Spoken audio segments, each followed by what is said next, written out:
Hi guys, ఇప్పుడు మీరు చూస్తున్నది వడ్లపొడి నారింజ చెట్టు. ఈ చెట్టు మా మామయ్య వాళ్ళ ఇంటి దగ్గర పెంచుతున్నారు.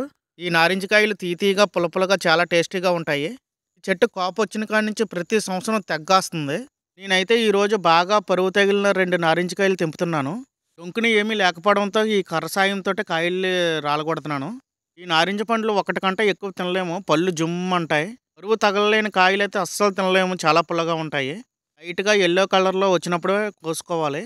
ఈ 2 కాయలు ఇంటికి పట్టుకెళ్దాం అనుకున్నాను, కానీ ఆత్రం ఆగట్లేదు, అందుకని ఒలుస్తున్నాను. ఈ కాయలు ఫ్రెష్గా ఉండడం వల్ల ఒలిచేటప్పుడు తొక్కకున్న రసం కంట్లో పడి కళ్ళు మండాయి. బాగా పరువు తగలడం వల్ల ఒలిచేటప్పుడు ముక్కుకి హాయిగా అనిపించింది, మంచి స్మెల్ వస్తుంది. మా తోటలో సిట్రస్ వెరైటీస్ 4 వెరైటీస్ ఉన్నాయి. నిమ్మ, నారింజ, బత్తాయి, కమలా కూడా ఉన్నాయి. కాకపోతే చెట్టును బాగా పండితే దోమపోటు ఎక్కువైపోయి కాయలు కన్నాలు పెట్టేస్తున్నాయి దోమలు. పరువు తగిలినప్పుడు మాత్రమే తెంపుకోవాలి, బాగా పండు అయిపోయినా సరే దోమలు పాడు చేస్తున్నాయి. ఈ కాయ ఒలుస్తూ ఉంటే నా నోట్లో లాలాజలం ఊరుతుంది. ఎప్పుడెప్పుడు తిందామని ఆసక్తిగా ఉంది. నేనైతే ఒక తొన నోట్లో పెట్టుకుంటే ఆ రసం నోట్లోకి వెళ్ళేటప్పటికే హాయిగా అనిపించింది. చాలా టేస్టీగా ఉంది, తీతీగా పులుపులుగా చాలా బాగుంది. మీకు దీని పలుపు చూపిస్తాను, పలుపు చూడండి ఎంత బాగుందో. నేనైతే నారింజ పండు తినడం కంటే జ్యూస్ తాగడానికి ఎక్కువ ఇష్టపడతాను. మీలో ఎవరైనా నారింజ పండ్లు తినే ఎక్స్పీరియన్స్ ఉంటే నాకు కామెంట్ చేయండి. నా వీడియో మీకు నచ్చింది అనుకుంటున్నాను.